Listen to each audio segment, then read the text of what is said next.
So, very recently, the Trump administration quietly rewrote the nuclear safety rulebook for a brand new generation of reactors. They did it without a single public comment. Period. No press release, no announcement. An NPR, they obtained the documents. I've read them. What I found is more complicated than either side is telling you. I'm J.R. Majewski. I've spent 20 years inside the nuclear industry. I've worked under these rules. I know what they mean in practice, and not in a press release, not in a think tank or paper, but on the ground, in the plant, with real workers and real consequences. So today, we're going to go through exactly what changed, what the government says the reason is, and whether that explanation holds up. And by the end of this video, you're going to know more about these rule changes than 99% of the people commenting on them. And there is one specific change buried in these documents that nobody, not NPR, not the administration's defenders, has really reckoned with yet. And we're going to get there. Here is where this story starts. Last May, President Trump signed a series of executive orders aimed at reviving America's nuclear energy. I supported these orders. This country has been strangled by red tape in nuclear space for 50 years. And if we're serious about energy dominance, then we're going to have to fix that. That's a big deal. One of those orders directed the Department of Energy to stand up a reactor pilot program with a very specific goal: get at least 3 brand new experimental reactors to nuclear criticality by July 4th of this year. Now that's an aggressive timeline. Even people inside the industry who want nuclear to succeed have said so. Typically, a research reactor takes at least 2 years to build from the moment construction begins. And DOE, well, they were asked to review, approve, and oversee construction and get to startup in about 14 months. So something had to give, and what gave was the rulebook. Now, the Department of Energy operates through what's called departmental orders. These are internal directives that govern most every aspect of how a reactor is designed, built, operated, and kept safe. They cover radiation protection, security, environmental safeguards, accident investigations, waste management, all of it. They're not federal regulations, which means they don't require a public notice and comment period, and the DOE can change them internally. And that's exactly what happened. Starting as early as August of last year, months before the Secretary of Energy officially signed off on the changes in January. NPR, well, they obtained over a dozen of the revised orders, and what they found, and what I want to talk you through, is a reduction of more than 750 pages of requirements, which leaves roughly 1/3 of the original content in standing. Let me be direct about something before we go further. I'm not here to torch this administration. I'm a Trump supporter. I want nuclear energy to succeed in this country more than most people who are commenting on this stuff. I believe the old regulatory framework had real problems.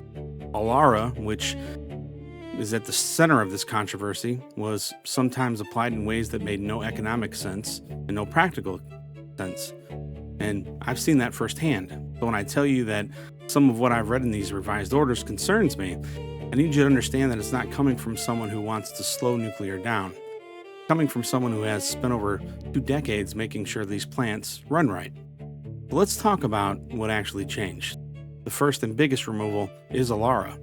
That stands for as low as reasonably achievable. It's a radiation protection principle that has been in the foundation of nuclear safety policy in this country since the 1970s. And what it means in practice is straightforward. You don't just get to keep radiation exposure below the legal limit. You work to drive it as low as you reasonably can, which means extra shielding where you can afford it, shift rotations that spread workers out to spread out their dose, and procedures that keep people out of high-dose areas unless they have to be there. Now, the DOE's position is that ALARA was being applied beyond what the science actually justified. And honestly, that argument isn't crazy. There are credible researchers, including folks at the Breakthrough Institute and the Idaho National Laboratory, who published reports saying the principle was sometimes used to chase exposure levels so low that it added enormous costs with minimal real safety benefit. Now, some ALARA goals at DOE facilities were set 25 times lower than the already safe regulatory limits, and that costs money, and it costs time. But here's what concerns me. When you remove ALARA with no replacement framework, you're just not cutting red tape, you're removing a culture. In the nuclear industry, ALARA is not just a rule on paper. It's the mindset that everybody from the shift supervisor to the newest technician on the floor carries into the plant every single day. It's a thing that makes them stop and think before they send someone or go into a high-dose area. But that's not even the change that concerns me most. Stay with me. The second removal that's not gotten enough attention is the elimination of what's called the Cognizant System Engineer requirement. See, under the old orders, every critical safety system in a reactor had to have one specific engineer assigned to it, and we commonly called them system engineers.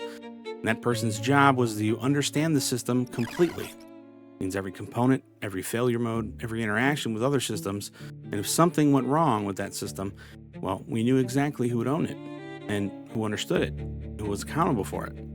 Now, the DOE has called this requirement an unnecessary burden. Their position is that other processes ensure safety without needing one dedicated engineer per system.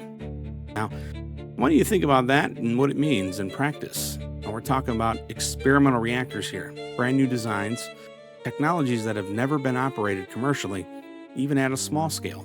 These small modular reactors are using advanced fuels, and in some cases, high-assay, low-enriched uranium, which carries its own unique set of risks.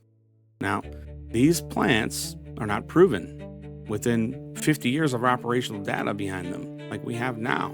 These are first-of-a-kind machines, and the administration just removed the requirement that someone specific be responsible for understanding each of these systems, especially those that could cause a severe accident if they fail. Now, there's also changes to water protection requirements. See, the old orders, they required operators to use the best available technology to protect groundwater from radioactive discharge. Now, that language is gone, and the security requirements, which covered things like officer staffing, firearm training, emergency drills, and physical barriers, they've been condensed from detailed specific mandates into broad language that give operators wide discretion. One expert who reviewed the security orders told NPR that the language is now general enough to be interpreted almost any way an operator wants. Now, here's the part I want you to sit with. These reactors are being backed by Amazon, Google, and Meta. These three companies want nuclear power because they need reliable electricity for their AI data centers. That's their motivation. Nothing wrong with that. Private investment in nuclear is a good thing, but when you understand that the companies standing to benefit the most from a fast regulatory pathway are the same tech giants buying up nuclear contracts to power their servers, and the rules were changed without the public knowing in documents that were shared with the industry before they were shared with the American people, well, that's a question worth asking out loud. Now, I support this nuclear renaissance. I've spent my career believing in this industry, and that's exactly why I think the administration made somewhat of a mistake doing this the way that they did. Here's what I mean. Nuclear energy's greatest vulnerability has never been a technical problem, it's been a public trust problem. 3 Mile Island did not kill American nuclear. The panic did. The loss of confidence did. The decades of fear that followed did. You cannot build the next generation of American nuclear power on a foundation that the public was not allowed to see.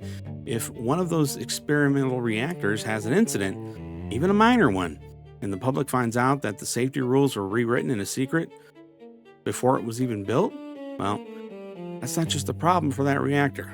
That's a problem for every plant, every project, and every worker in this industry now and for generations to come. The right way to cut red tape in nuclear is to do it in public.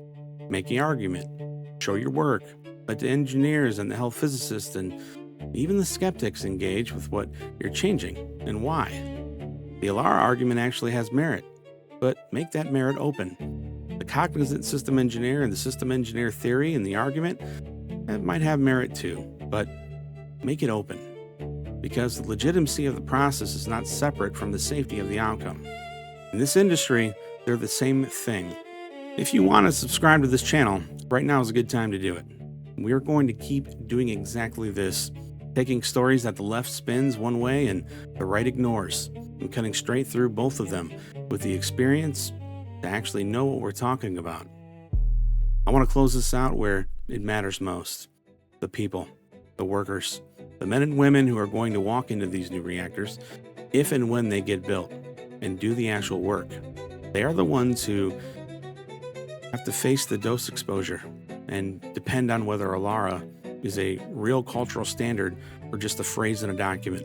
They're the ones whose safety depends on whether there's a system engineer who owns each critical safety system and knows it cold. Those workers did not get a seat at the table when these rules were written. They didn't get a comment period. They didn't get a press release. I'm for this renaissance, as I said. I'm for cutting the bureaucratic dead weight that strangled this industry for 50 years.